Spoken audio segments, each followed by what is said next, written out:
मनीषवा बिहार बदल के रख दी, ऐसा हम नहीं कह रहे हैं, ऐसा मनीषवा कह रहा है। एक बारिया हम मनीषवा से मिले थे तो मनीषवा ने हमसे पूछा कि 3300 करोड़ में कितना जीरो होता है बताइए। 33 लाख करोड़ रुपया का इन्वेस्टमेंट हुआ है उत्तर प्रदेश में जब योगी जी ने बिजनेस सबमिट किया था। तो पता है आपको 33 लाख करोड़ रुपया लेकिन कितना जीरो होता है? तो हमने कहा कि हमें नहीं पता है, तो उसने कहा हमें भी नहीं पता है कितना जीरो होता है, लेकिन इतना काम योगी जी करे हैं यहाँ पर और हम भाजपा के राजदूत बन गए हैं। अब हम भाजपा में शामिल हो गए हैं, भाजपा की बुराई एकदम नहीं सुनेंगे। आप भाजपा पर हमसे सवाल ना पूछिए। तो हमने कहा ठीक है, हम भाजपा पर सवाल नहीं पूछेंगे, लेकिन अब रो रो कर अपनी विज्ञप्ति जारी कर रहे हैं मनीष कश्यप। बिहार में विधानसभा चुनाव है, भाजपा ने लोकसभा चुनाव में उनका शोषण किया एक राजनीतिक दल की तरह। जिस तरह से बड़े बड़े राजनीतिक दल महत्वाकांक्षी और महत्वाकांक्षा से भरे हुए तमाम युवाओं का जीवन बर्बाद कर देते हैं, राजनीतिक लोभ लालच देकर, उनको फंसाकर, उनको अपनी व्यक्तिगत राजनीति से दूर कर कर, उनको एक उपयुक्त राजनीति से दूर कर कर, उनको टिकट ना देकर, उनकी महत्वाकांक्षा को नहीं पहचानते हैं। वही काम हुआ बिहार के मनीष कश्यप के साथ।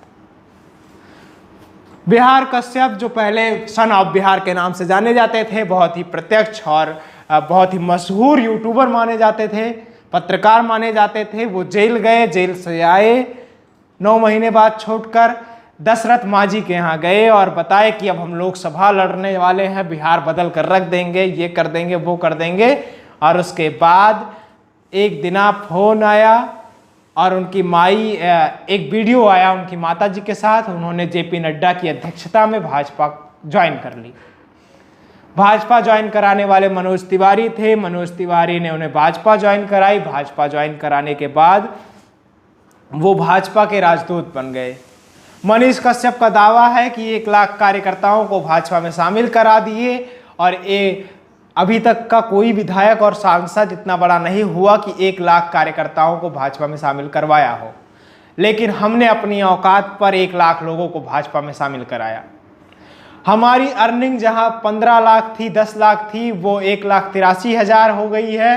अब हम भाजपा में नहीं रहेंगे।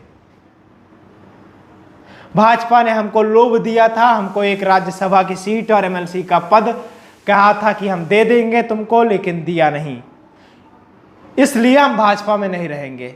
इसके उलट एक और बात बताते हैं कि पीएमसीएच में हमारे साथ अन्याय हुआ, हमारे साथ धोखा हुआ, एक बच्ची के साथ धोखा हुआ जिसकी मृत्यु हो गई, इसलिए हम अब भाजपा छोड़ रहे हैं।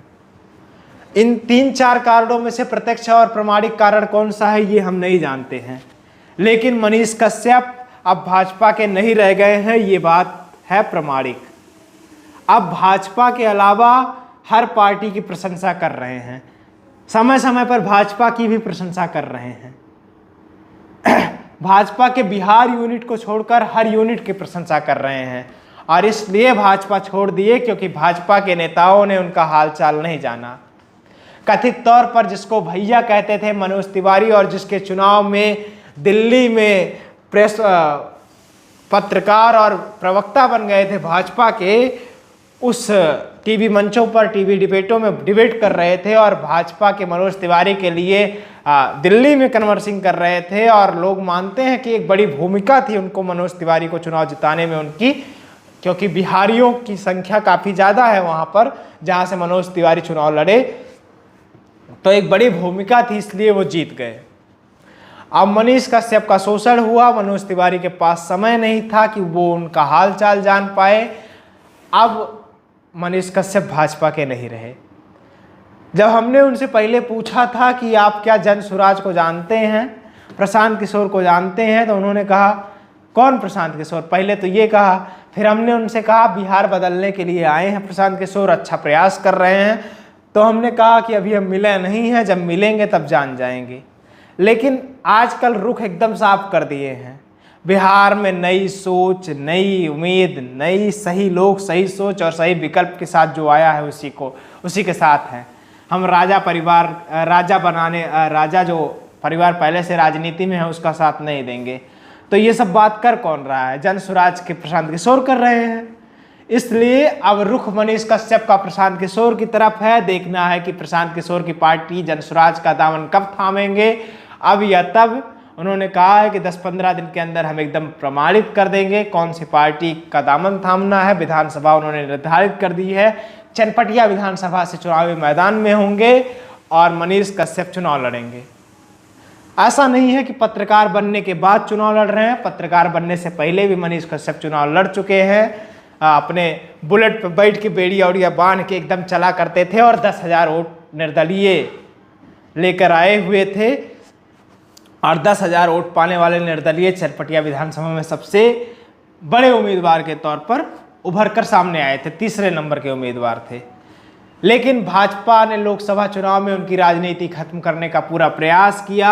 आरजेडी पर हमलावर हुए, भाजपा को खूब फायदा दिलाए और उसके बाद भाजपा ने उनका हाथ छोड़ दिया। अब भाजपा ने हाथ छोड़ दिया तो रोते हुए मनीष कश्यप हर मंच पर, हर टीवी डिबेट में, हर जगह साक्षात्कार करवा रहे हैं, इंटरव्यू दे रहे हैं और बता रहे हैं कि भाजपा ने हमारे साथ क्या क्या किया है। अपना रोना धोना रो रहे हैं। आपको बताने का ये पूरा का पूरा विषय ये नहीं है कि हम आपको मनीष कश्यप को नीचा दिखा रहे हैं या आपको ये बता रहे हैं कि मनीष कश्यप ने गलत किया। हम आपको राजनीति की कुपोषित मानसिकता को समझाने का भी प्रयास कर रहे हैं कि राजनीतिक दल किस तरह से किसी भी युवा और प्रतिभाशाली युवाओं की राजनीति को ख़त्म कर सकती है, उनके कमाई के संसाधन को ख़त्म कर सकती है, उनको लड़ने के लिए मजबूर कर सकती है, उन पर मर मुकदमे करवा सकती है, उनको जेल में बैठा सकती है, जेल में सड़ा सकती है, अपने कार्यकर्ताओं के लिए खड़ी नहीं रहती है। ये तमाम राजनीतिक दलों की कहानी है। ये खास तौर से भाजपा की कहानी बन चुकी है, क्योंकि भाजपा की चाहे नुपुर शर्मा हुई, भाजपा के लिए लड़ी, उनका सर तन से जुदा हुआ। परिणाम ये हुआ कि उनको पार्टी ने निकालने का ऐलान कर दिया, पार्टी ने सस्पेंड कर दिया। फिर कपिल मिश्रा के साथ दिल्ली में यही हुआ था। हालांकि फिर बाद में कपिल मिश्रा को डैमेज कंट्रोल कर लिया गया, क्योंकि अच्छा ब्राह्मण था नहीं दिल्ली में, इसलिए डैमेज कंट्रोल करके कपिल मिश्रा को पार्टी में शामिल कर लिया गया। लेकिन फिर बाद में यही मनीष कश्यप के साथ हुआ। बिहार में मनीष कश्यप ने कहा 180 दिन के अंदर सरकार गिर जाएगी, सरकार गिर गई। मनीष कश्यप ने कहा मोदी आएंगे तो कुर्सियां खाली रहेंगी, कुर्सियां खाली रही, लाल लाल कुर्सी दिखी। लेकिन अब क्या करेंगे मनीष कश्यप, ये देखना है। और मनीष कश्यप किस तरह से चुनावी मैदान में होंगे, कितना वोट पाएंगे, चुनाव जीत पाएंगे कि नहीं, कौन सी पार्टी से होंगे, ये सब देखना है और सब देखेंगे, आपको बताएंगे, आप तक पहुंचाएंगे। बाकी आप सन ऑफ बिहार जो अब तक थे और अब जब भाजपा में गए थे तो 33,000 करोड़ के बारे में जानना चाहते थे, उसमें कितना जीरो होता है ये जानना चाहते थे। उनके बारे में क्या समझते हैं अपनी राय कमेंट बॉक्स में जरूर दें। विनम्रता के साथ मेरा प्रणाम स्वीकार करिए। मैं गौरव विनायक हूं, आप नेटवर्क भारत देख रहे थे। धन्यवाद, जुड़े रहिए हमारे साथ।